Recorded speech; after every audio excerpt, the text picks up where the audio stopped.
Hello, hello, hello. Welcome back. It's Community Tuesday. How are y'all doing this evening?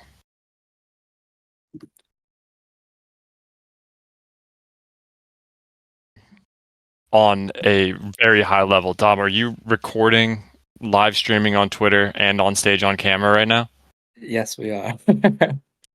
This is very impressive. You love to see it. It's great. Thank you. Thank you. Keep all that going all at once. Well, it's Community Tuesday. Here, Mr. Senor, Rock, C. Bruce up here on stage. Just a quick note at the beginning. We are live streaming. If you wanted to catch up on what happened last week, you can check the weekly wrap up. We post it every Friday in announcements. Has all the details, anything you may have missed. If you're not checking your Mulligan subscription or just want to keep up to date on what's going on in the Discord, that is the spot to do it.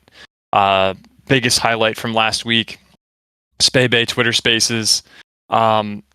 The initiation fee is waived for leisure and global members.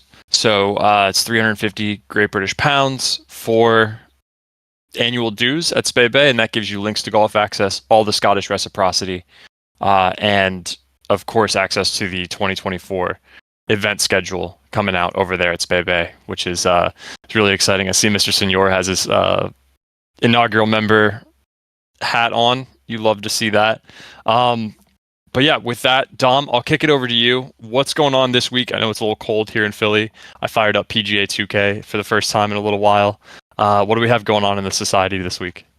Yeah, I would also say it's cold in Pittsburgh too. It's range time only. But this week, we're going to Spay Bay. Going back there, we're gonna do 3 rounds. We're gonna go Thursday through Sunday. This tournament will be open. This is on PGA 2K23. This will be on PlayStation, Xbox, and PC. What you need to do to access the Spay Bay Golf Club tournament this weekend is check out Links Society within societies on PGA 2K23. And with that being said, let's just get right into NFL fantasy. This week, our top scorer is uh, I'm going to shorten the name Chalky. Congratulations with 149.18 points, which is actually really impressive for our league. Um, you got Jordan Love, DK Metcalf, and Laporta down there. Laporta's having a great season on the Lions. He's been a crazy pickup, and I know I faced DK Metcalf in several leagues this week, so I felt the pain. Congratulations, Chalky, again. That's $25 coming your way. And yeah, I'm actually gonna throw this to C Bruce here. C Bruce, what's up? Yeah, so um, just wanted to give just a few Spay Bay updates. I mean, I know we covered a lot last week. If you didn't listen to the Twitter Spaces recording, definitely go check that out. It's on both Twitter and YouTube. Got to hear from Bert, the GM there, David, who's the course manager or greenskeeper. So that was really awesome. But I mean, we mentioned it on the call, but kind of the big thing that's been going on this past week is we are drilling for water, which is kind of wild thing to be sharing on a Community Tuesday, I guess.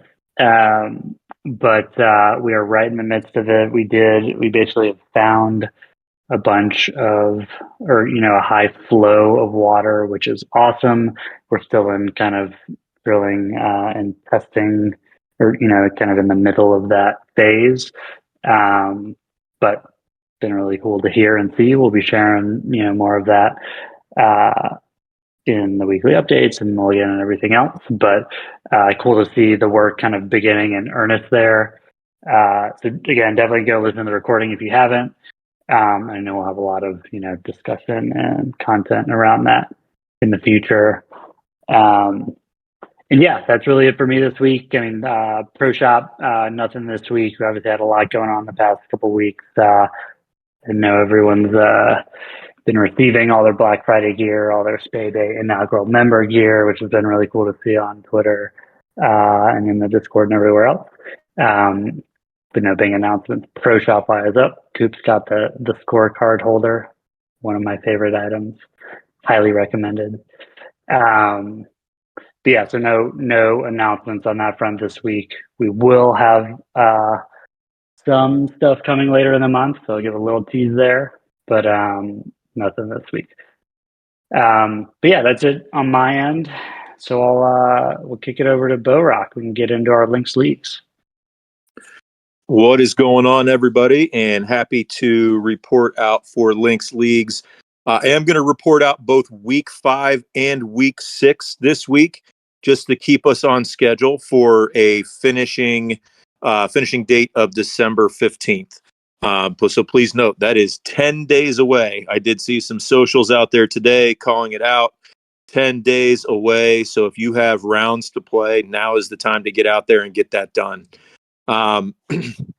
Currently, we do have 189 players, so up a little bit from last week, with 385 plus total rounds.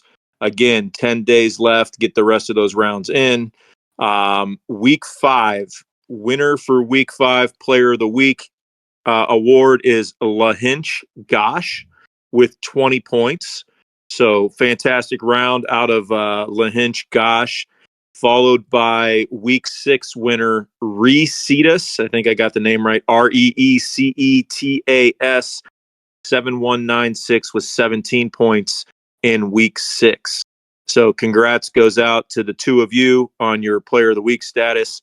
And I also wanted to call out again, 10 days left. So get those rounds in. Can anybody catch Ben Oliver, who's currently in first place with 93 points, followed by Rex with 89, and then a few others at 87. So let's see if anybody can catch him. With all that being said, I'm going to kick it over to Coop for the Wheel of Names. Thanks, Borak. Yeah, the competition has been tough. I think I'm tied for 9th right now and hoping to just stay in that leaderboard. But let's spin the wheel for the participation prize of the week. See who we get.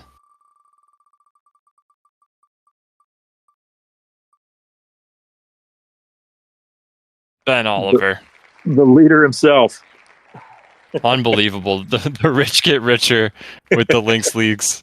But yeah, make sure you go post your scores to be eligible for next week's rewards there. Love to see it. And thank you, Borak, for all of that. I'll kick it over to Mr. Senor for some cool updates on product and Clubhouse. What's going on, y'all? A couple things. Last week we wrapped up design and some sort of early development on sort of a membership invitation quiz, basically for new visitors to the site to determine whether or not the player, the pro, the starter are good fits for them. We're building a quiz that allows them to answer some questions and then see what that recommendation is, which might not sound exciting, but it's actually a pretty fun problem to solve on how to do the underlying logic for that. So we're excited about that. We also continued working on the requirements for Clubhouse Social and iterated on sort of the MVP that we would be launching to sort of a small group of people to begin testing it out, hopefully in January. Then this cycle, continuing to work on that invitation quiz, as I was saying. Also something that I think Tungsten will be very excited about, which is getting the filtering for courses and Links Play updated to show the actual networks in each of those courses is connected with. Took us a little while to be able to slot this in because we've been pretty busy, but we had a moment in time while we were waiting for some designs to come through, and this was the #1 voted feature on the product board. And with the absence of any other critical or really high priority items that done the span of a half a day, that was one that fit the bill. So that should be live tomorrow, it could be the day after, but we tested it today and feel pretty good about it. We're just waiting on a deployment to go out. Then a bunch of other just bug fixes, small improvements that go out every week. Next cycle should be ready to start on the social MVP, should be deploying that membership quiz. We'll iterate on that social MVP and start flagging people into it so that they can test and provide feedback. And then we'll also continue doing some research on a new integration for Links Leagues, which is with Gap.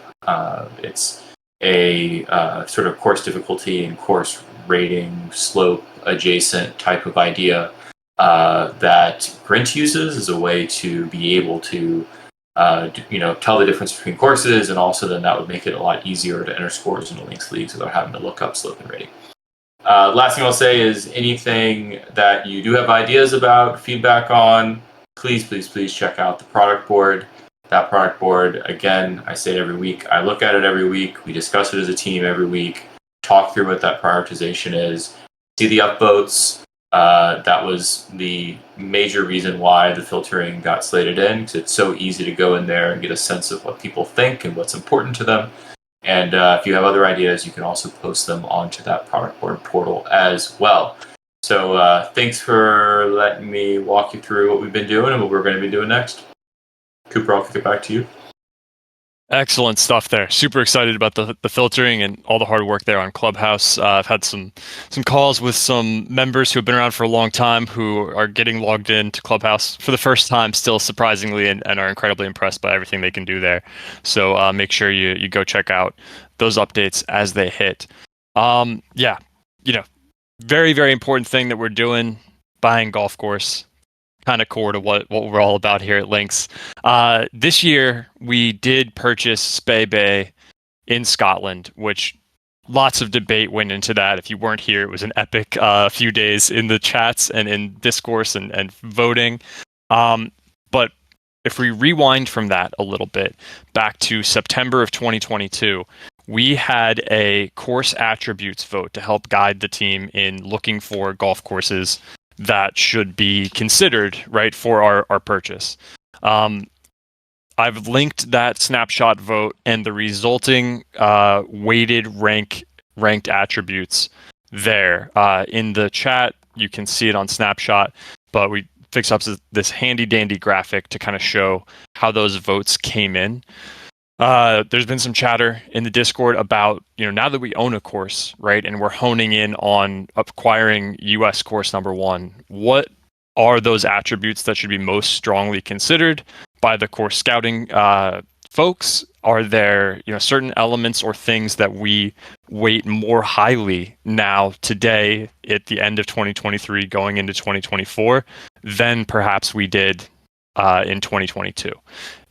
So with regard to this, we want to kind of reopen discussion. There's been some really good chatter in the chats, but I would like to invite everyone here to raise your hand, come up on stage. If you see this object, this image, and there's something that you say, we should scratch that now that we have a course, or we need to add this additional metric. Would love to hear from you. So let's open it up. San Fran, you're first up. We'll get ETH up here as well. How's it going? Yo, what's up, guys? Good to see everybody. Hey. Yo, so kind of just in the off chance that something comes up that isn't US, is that still on the table, or is there, like, through the chatter, just are we like 100% next course will be a US? So kind of what are the chances it won't be US? Yes, Given the right, that one. yeah. Even if like the best opportunity, it's like 1 in a million comes up, would that still be considered? Or, given the membership base being primarily US, would we still focus on US purchase? Well, so, I mean, I think my answer to that would be the community should decide, right? Like it's not just us making a decision, but like when we think about, okay, course attributes, or what do we want to poll or vote on or get feedback on or whatever else, like that would seem to be a really good one. I know, just like monitoring the Discord and everything, I think a lot of people feel seemingly pretty strongly that, it's kind of US or bust, or, it's that is kind of a must-have criteria. But, those are just individuals talking in the chats. Perhaps everyone doesn't feel that way. But like, I think we've kind of said this in a number of forums over time, like nothing is off the table really, right? Like really it all comes down to what does the community want, what do people want, and that will be the guiding force. I know we, just as an example, I guess we had one Caribbean course, or we still have one Caribbean course kind of in the hopper, and people were using that as an example. But that would be an example, right? Like some people maybe find that attractive, some people would say definitely not, and I think that's like one of the many things we can get feedback on from the community and figure that out as a group. Yeah, Cool, I thank want to y'all. flip that back around on you, Eth. Like, if you said a 1 in a million type of course outside the US, like, what would your thought be? Would you say, we should? I feel like the team is absolutely looking and focusing on the US, and we're not like seeking out anything outside of the US. But if somebody called us up and said, St. Andrews or something like that, like, what would you think? Well, if it was St. Andrews, doubt we could afford it, but but you never know. You get a lot of interest, in that purchase, maybe. But I would say, the Spay Bay purchase was a practical, and some could argue it was 1 in a million purchase. And so, but it also, there's a lot of FOMO in the US. Like they really want to play, and it's just like great, I feel like Bebe was for all the right reasons. That was the right purchase. But then, I would probably err on the side of selfishness to do a US course. So I would vote probably US. Just because better chance we're all going to be able to play there, given the current state of the membership and stuff like that. Obviously, I don't really know what the numbers are, but I get a sense that there's a lot of people waiting in the US. So would probably go that direction if it were up to me.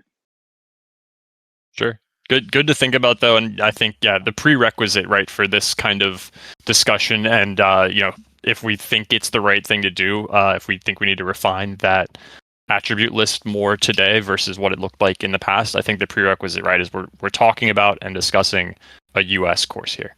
We love our international membership, and we've made some really great friends in the UK and Ireland with Spay Bay, but I think that's kind of the lens under which we're focusing everything about this year. Definitely. San Fran, welcome up. Hey, thank you. And sorry, earlier I was just having to reconfigure some device settings on my phone to be able to speak. But yeah, no, I appreciate the opportunity to open up this discussion and solicit, fresh feedback from the community on course attributes going forward. I think in my personal experience traveling to Spay Bay for the inaugural members event in July, which was amazing. As fun as it was to do the road trips every day to and from Aberdeen to the course, I think it might have been an hour and a half each way. It would be really great for this next course to have a much tighter proximity to accommodations, and maybe closer to a city center as well. Not as important for me, but definitely proximity to like lodging options would be awesome. Yeah, I hear you loud and clear on that. Definitely, remoteness is something that I think goes in the against column for Spay Bay, especially right there in your name. You're San Fran Crypto. I appreciate you making the trip out, but that's a long trip, especially for folks on the West Coast. And definitely worthwhile thinking about. And I think that in our previous poll, right, the near major airport and lodging nearby were top and middle of the pack. So that kind of counts, where we were sitting with that. So I'll ask you, this question. I know Spay Bay is pretty far, but if there was a course on the eastern seaboard, right near a major airport with lodging, you find yourself interested in making that trip. How often do you think you'd make it out? Interested, yeah, for sure. How often? Hmm, definitely once a year. That's my plan for Spay Bay as well. I'd say like one, oof, 1 to 4 times max per year, I think, on the East Coast.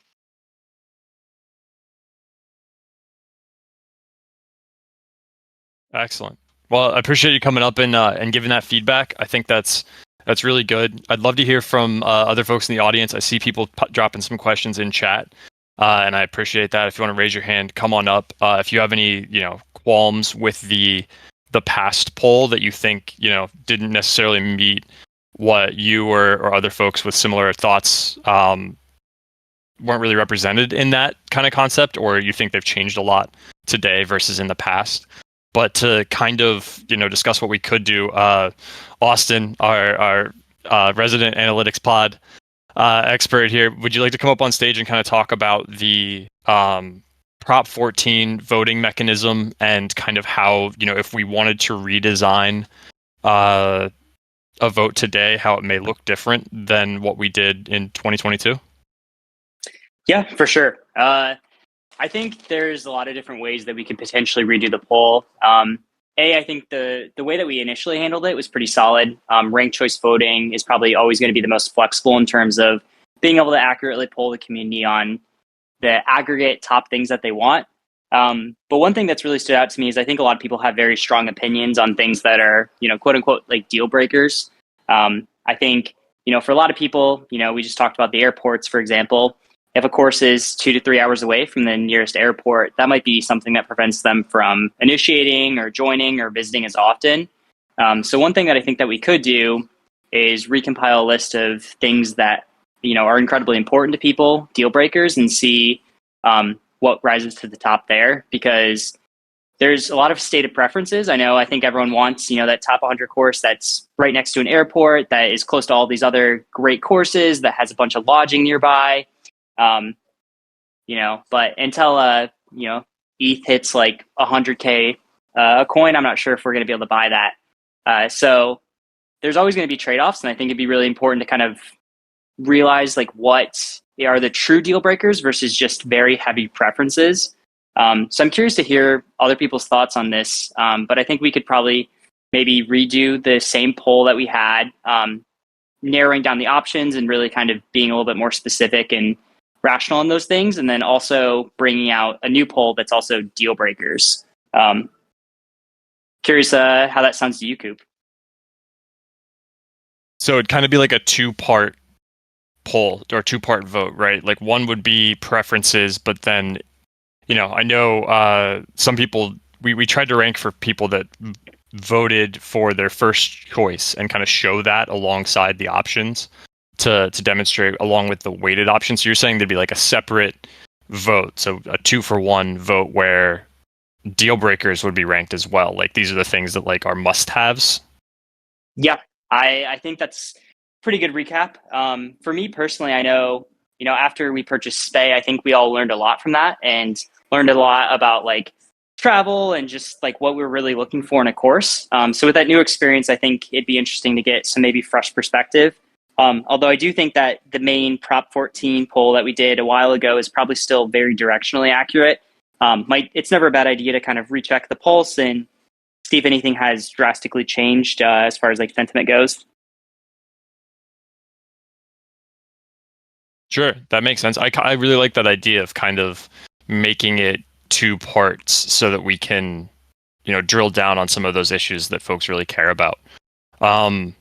Is there anything, knowing today what you know now versus in September 2022, that you would add to or take off of the voting list versus what we had on there for Prop 14? That's a good question. I haven't put a ton of thought into the options. I know Tungsten had called some out in, I think, members chat earlier today on things that we might want to take off or leave on. I think for a lot of us, we're really focused on the golf. I think maybe we could remove some of those things about other amenities. I think all of those are nice, but those to me seem like extra benefits as opposed to the core central idea of, being able to golf. And I think, as like we look at the timeline and what that maybe would take if we're looking for a course that has, all the attributes that we picked, it's difficult to source that. There's golf is hot. There's not a lot of people want to sell. And so it might just be interesting to kind of just look at pure golf aspects as far as like potential rerouting the course. We should probably be more specific on quality too. I think Hank maybe called that out. But just like, we say high quality course, but what does that actually mean? Does that mean the bare bones are high quality and we can reroute it and make it into, a top 100 course? Is it already there? Is it something that maybe like we just only have to change a couple holes? So lots of different possibilities. But I think if we, maybe start a thread in members chat or something, or DAO general, we could probably get a pretty good idea of the characteristics we want to include. Sounds like a plan. Yeah, we're going to be kicking that off. So if you're listening, make sure you check back in, drop your thoughts in that.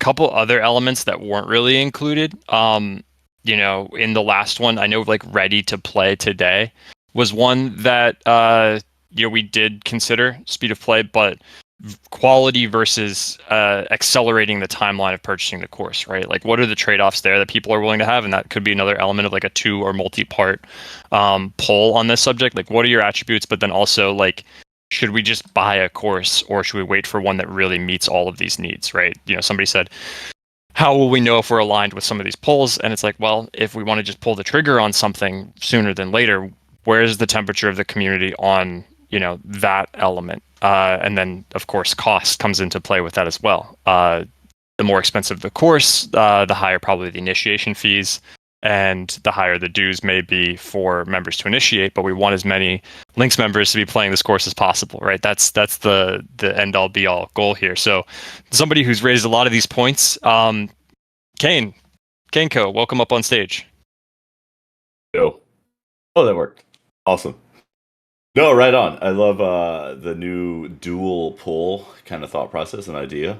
I think, my notes from earlier today when I was kind of like taking down the original list and, reanalyzing it in a way, maybe, I guess, like, my thought was to add a yes, no, don't care section kind of thing, but that, falls in line with kind of the deal breaker, I guess it would be. Some of my thoughts was just like courses in neighborhoods, courses with members already existing, courses in cannabis friendly areas, all that kind of stuff, like cool stuff like that. And then, as far as things that like just in my mind, nobody really talks about in the Discord, I guess, could be eliminated.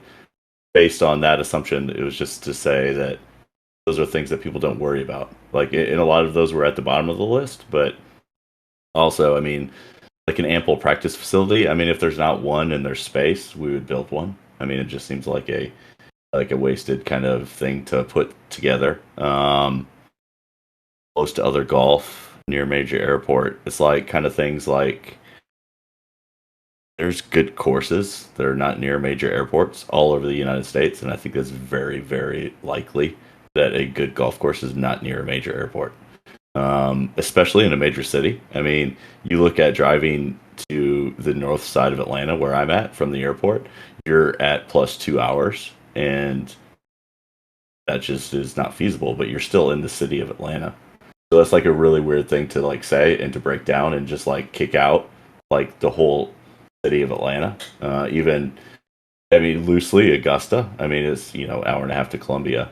So I mean, technically you're pretty close, and 2.5 hours from the Atlanta airport.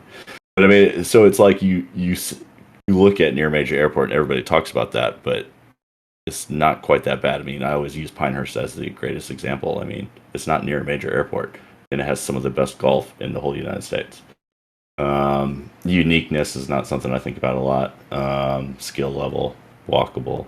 I mean, those aren't like deal breakers. So those could probably, some of those can be put in the yes, no, don't care, as opposed to the rankings. So just kind of talking through that, like, I mean, just moving things around a little bit into the yes, no, don't care. I think there's like a point of in that survey of like an explain more kind of area, I guess maybe. Some of that's like high quality clubhouse, private versus semi-private, golf club versus country club, likeliness to be a top 100, locker rooms, total cost for Links members. So like kind of like thought provoking ones that make some sense, and those are tough to rank and tough to analyze in the data kind of world, but also it gives direction, and they can be placed in a way that would give you kind of some feedback to like utilize, or when you're looking at something, like to say, oh, like this is what a lot of people said, and so based on that, it's hard to quantify a ranking on this, but also this is what everybody really felt when they filled it out.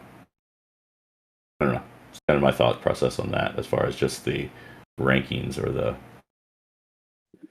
Yeah, I wanted to share. I have a similar Yeah, thought go ahead. for uniqueness, like you mentioned. Like I put in the chat too. Like I think uniqueness is no matter what course we're going after, like it's going to be unique. We're going to make it unique in any which way that we would want. So I agree. It is kind of it's like, what do we mean by that uniqueness of the course? Like, do we want a course that has a tree on it that's not supposed to be growing in that region or something like that's unique in its own way? And right, so it's like I absolutely agree on that front. And then towards the bottom as well, I think walkable course. I think every course is walkable. I don't know how walkable you want it to be, or maybe accessible would be a better way of putting that. But yeah, I'm right there in line with what your thought process is. Yeah. I think uniqueness takes you down a road of expensive a lot of times. I mean, like the Augusta National had a cool tree that they cut down when it got hit by lightning that one year, and then they buried it and put it in the wine cellar like 700 miles below the earth. Of course. That's unique. So I mean, like stuff like that's like very unique, but like, I mean, nobody here wants a pool even really. So it's like, yeah. Just to chime in on that, I raised my hand because of this term uniqueness, and I think the thing that comes to mind is like we got Spay Bay, and we didn't know this was going to be the opportunity to be reversible, right? And in the end, the reversibility is like this creativity that we can go market and say, we're the best reversible course in the world besides St. Andrews on one day a year type thing. And I think like that creativity aspect where like it's a differentiator in differentiator, whether you say uniqueness or creativity or whatever it is. But I think like something that's notable about it that's different, where like we're a different structure, right? Like this is not going to be your typical country club membership. And I almost feel like the course has to represent that in a certain way where it's something that you haven't experienced before, and whether that's reversibility or something like a hoopy where it's a match play course, you create your own routings, whatever it might be. And I think those are some things that when we look at a course, whether it's a existing membership that's going to get really pissed if we make a big change or things like that, I think that's like something really important to me that we should think about prioritizing in this search. Because if we go get let's just call it a fancy country club with members that have been there for multiple generations, which you could argue that Spay Bay was multiple generations of memberships, but that might not be something that fits in as well in certain ways. And how we prioritize that in the search, I think, is important to consider.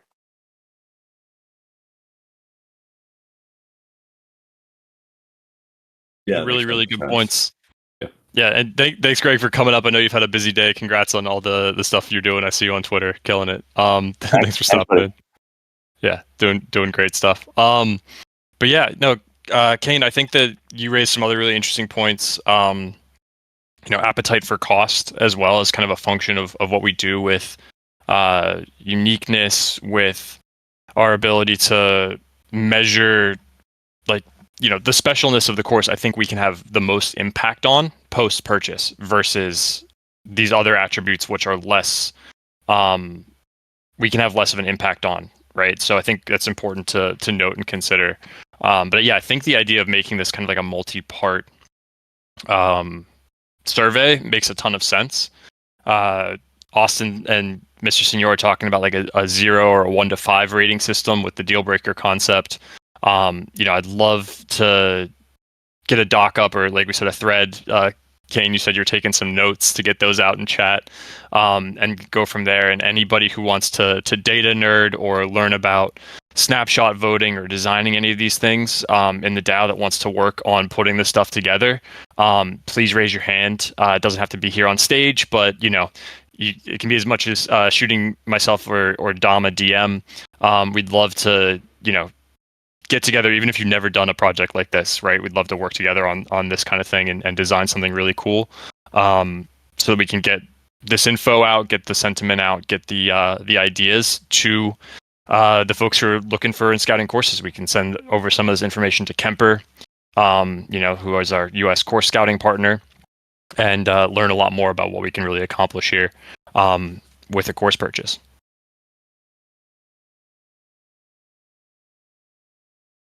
Hebs, come on up.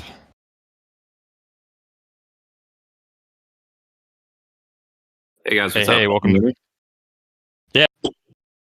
Cool.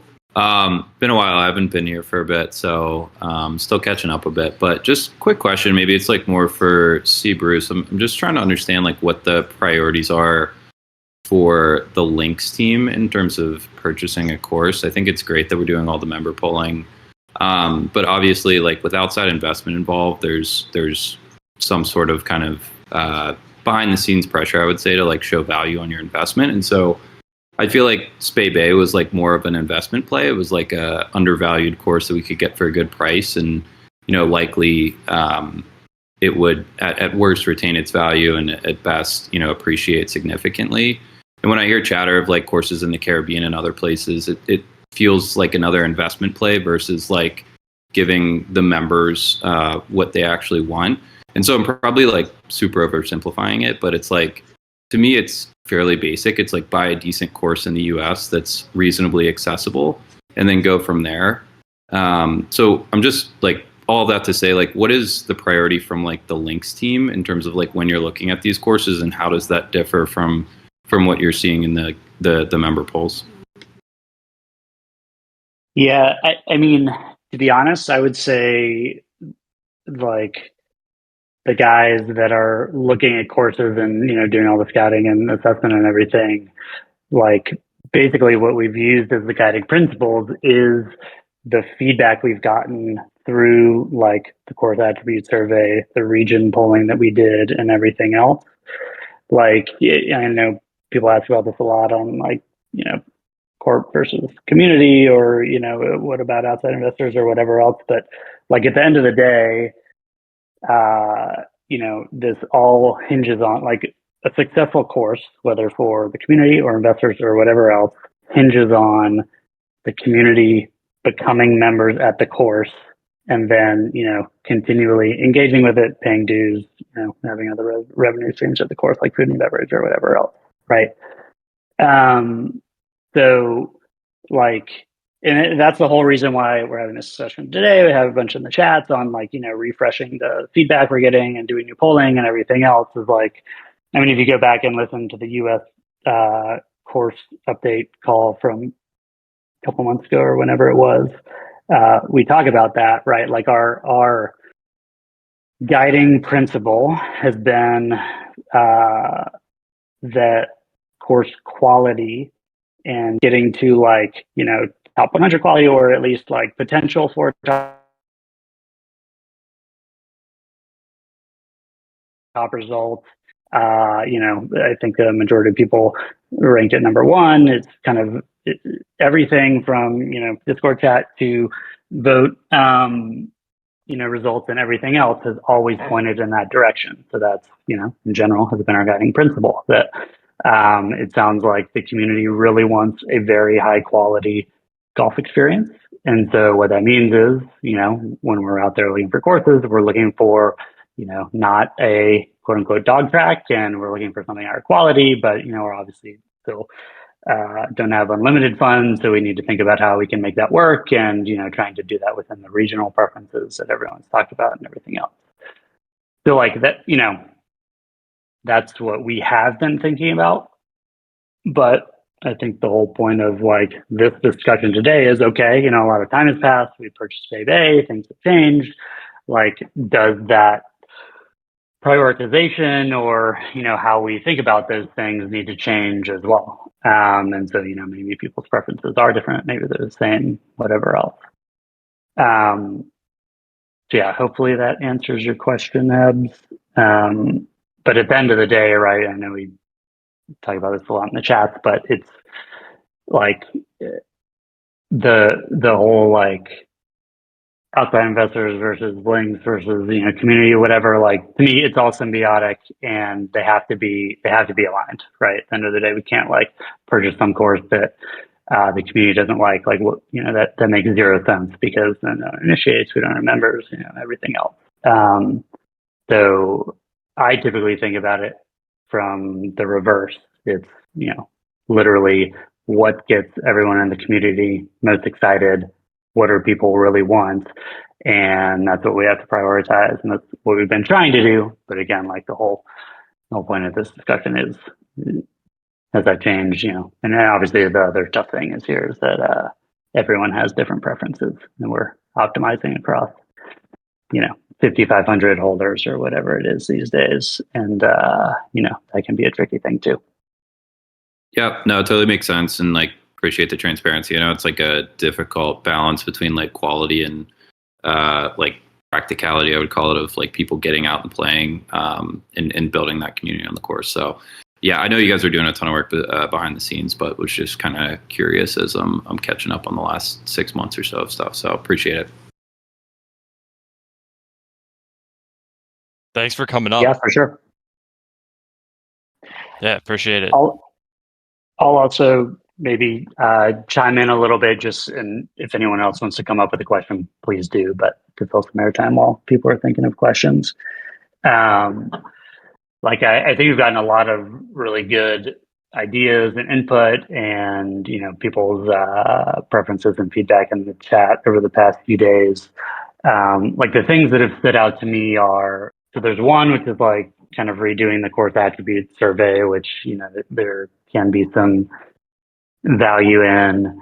It feels like the region question is a valuable one right now that we own a course in Scotland. Do the regional preferences change?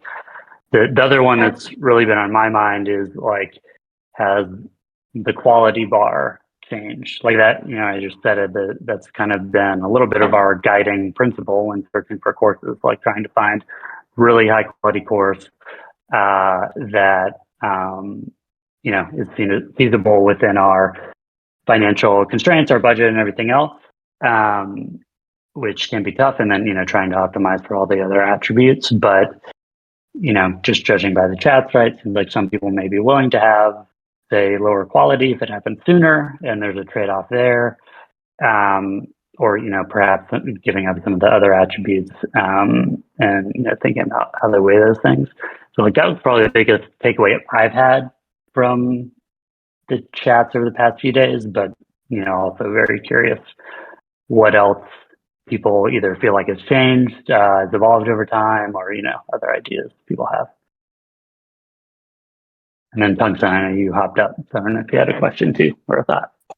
Yeah, no, all good. Thanks for kind of going into detail there. What's up, guys? Good to be up on the dais. I guess I kind of had a question and a thought I wanted to share. When we're talking through redoing polls and asking the community to kind of, clarify where we want to go with all of this, to me, it kind of comes down to understanding that we're kind of about to get a new choke point, where we have some action we can take on some courses, but to be certain that that's the right direction, we want to ask again. So we're going to kind of go through this gated process and verify where we want to land.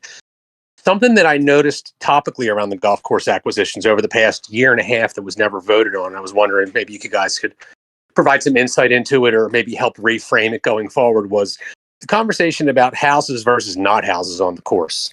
I feel like there was a very strong headwind against any courses that had housing, whether or not those houses were connected to the local membership or they were developable.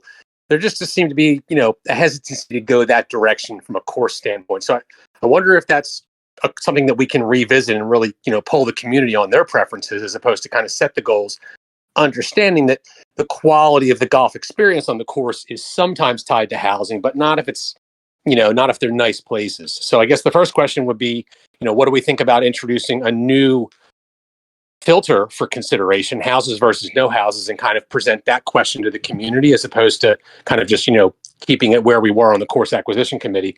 And then the secondary part to that, I guess, would be when we're talking about the quality of the courses. Bez made a very good point. It kind of comes down to speed to action. There are courses out there right now that are land, that look like a golf course, that have holes on them, that we could probably acquire for six figures and be out golfing on a dog track, within a few months. I do wonder if the community votes for speed, if it doesn't make sense to at that time really lean into speed and consider picking up a couple of these so-called dog tracks in 3 different locations of the country, and then up conditioning each of them. So go for quantity over quality and give Links members in those areas a chance to stand up, step up, and help up and make it all happen. Might be way too big of a thing to bite off, but kind of wondering how we adjust the housing versus not housing on the course. And then also, if we're going for speed, can we also go for quantity at that point? Yeah, I guess I can chime in on some of those. On the housing, no housing, that's very easy to add as an attribute in polling and see how people feel about it. I think that's one of those that, or at least my assumption would be everyone would prefer a course that doesn't have houses on it, but it's just a question of how important is that to people? It did come up a lot in our searches previously, because it does, there does tend to be other implications. You mentioned some of the assumption, if you have a course that's lined with houses, what that often means is, there's a neighborhood or a housing association that has some interaction with the course or is involved with the membership, and that can make either the acquisition more difficult or, perhaps less attractive because we don't have all the control we want, or we have to coexist with a larger group of members, or, all of those things, which aren't don't have to be deal breakers necessarily, but they're suboptimal. So, there tends to be a lot of that. There tends to be a lot of, courses that are in neighborhoods. A lot of them are kind of, are in very poor condition just because of the setup, right? People built a golf course so they could sell houses, and once the houses are sold, the course doesn't get the investment, then it goes downhill, and then that leads to a bunch of deferred maintenance, which then kind of effectively increases the cost because you'd have to invest a lot after purchase just to get it up and running. There's some of that, and again, it's every situation is different, but you kind of see a lot of that with those types of courses. And then the other one is it does really limit what you can do to the course in many instances, right? Obviously, if it's lined with houses, that means you can't make big architectural changes. It means you can't, lengthen it. Say if it's really short course, or some of those things. Getting to the whole creativity point, or relying on the group to bring our own flavor to it and make a bunch of changes, it kind of limits that piece of it. So all of those in on their own aren't deal breakers or anything like that, but it tends to have all these other kind of side effects of it that at least made a lot of the ones that we looked at less attractive. Yeah, it makes sense. That's all part of the conversation. I guess the last question would be, does it make sense if the community indicates that they're okay with houses on the course? We go back to our list of the 300 courses we've looked at and see if any of them we kind of put on the back burner initially could be revisited. I don't know what that list looks like, or how deep it was, or how many were kind of just summarily pushed for those reasons, which made sense at the time and maybe don't make as much sense right now. But I'm wondering if there's any more, water we can squeeze out of the rocks that we already have. Yeah. Yeah, we could definitely go back and look. I don't think we were shutting courses off just because they had houses on them, or anything like that. Pebble Beach has houses along 18. I think we would be okay with that one. But yeah, it's certainly worth a look. And again, in terms of recalibrating on people's preferences. I think that's certainly something that we could add into the mix this time around, meaning. And then Tungsten, I'm not even remembering what your second question was now. Give me a quick refresher. No, all good. It was if we find ourselves changing the conversation from quality to quantity, is there a world where we try and pull the trigger on multiple courses in multiple regions to satisfy the membership base kind of simultaneously, knowing that there are any number of six-figure courses out there that we should be able to write a check for? You know, like how far do we go down the speed and quantity route if that's where the community takes us? Is there a level, we become uncomfortable at the corporate level? Or, if the community votes overwhelmingly to buy 2 or 3 dog tracks across the country, we're comfortable executing on it. And there's a little bit of an unknown there, but I guess I'm kind of putting it out there to think about and talk about over the next week or two as we sort these things out, more so than getting an answer right now.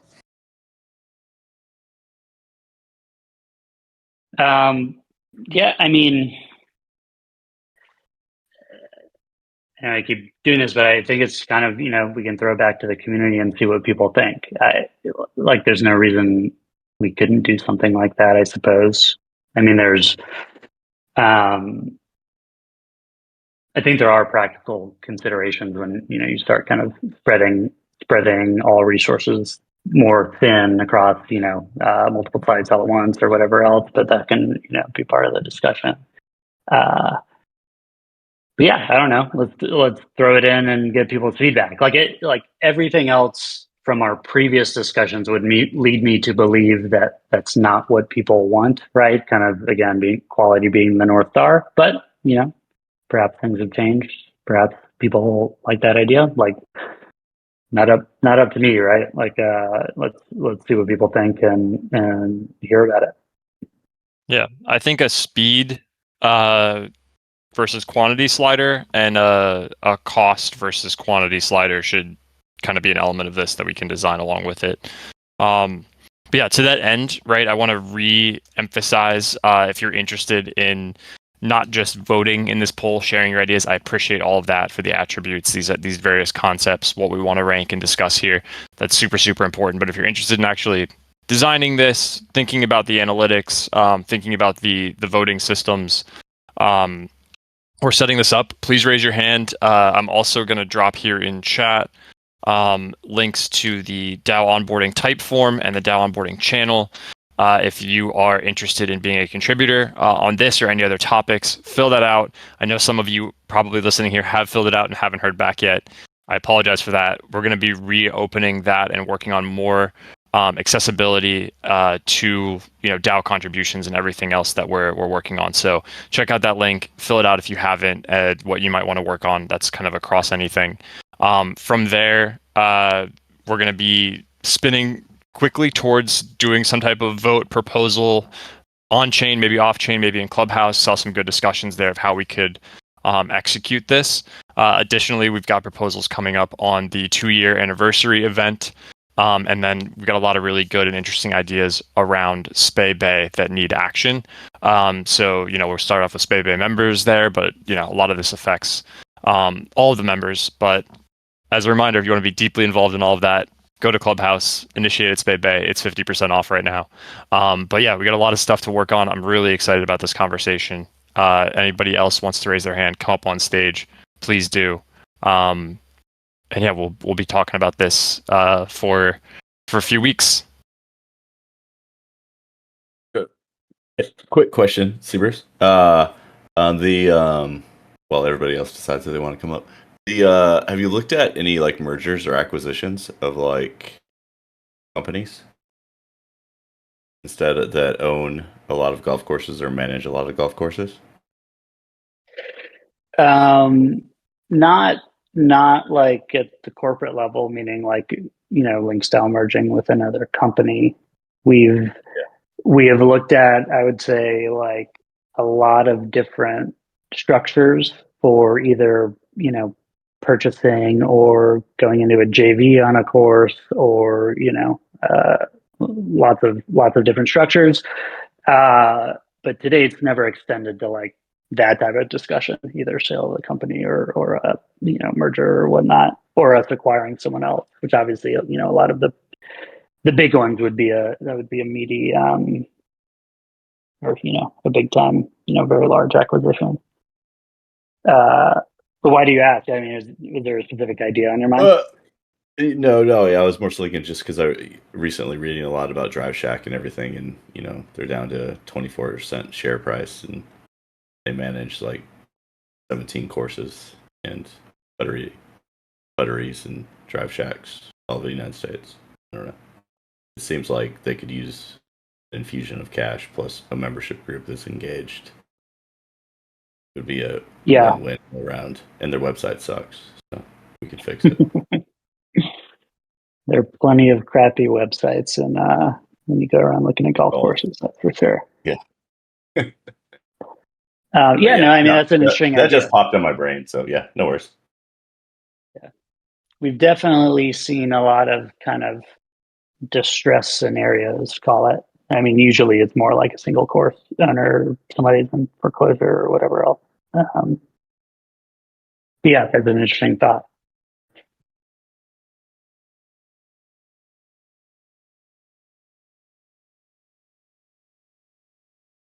Cool. Well, happy to leave it open for another minute or so if anybody wants to raise their hand. But again, feel free to chime in the chat, DAO General members chat, as we discuss this. We're going to be making some changes as well to the channel architecture here in Discord. We know we have a lot of channels. Sometimes we ebb and flow.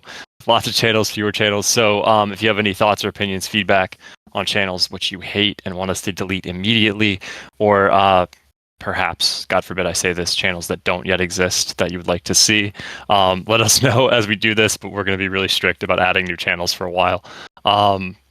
Yeah, sounds good, everybody. Let's do it again next week. Appreciate y'all coming out tonight for Community Tuesday.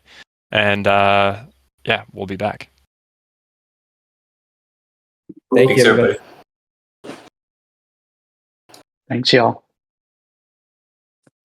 Thanks, guys. See you in the chats.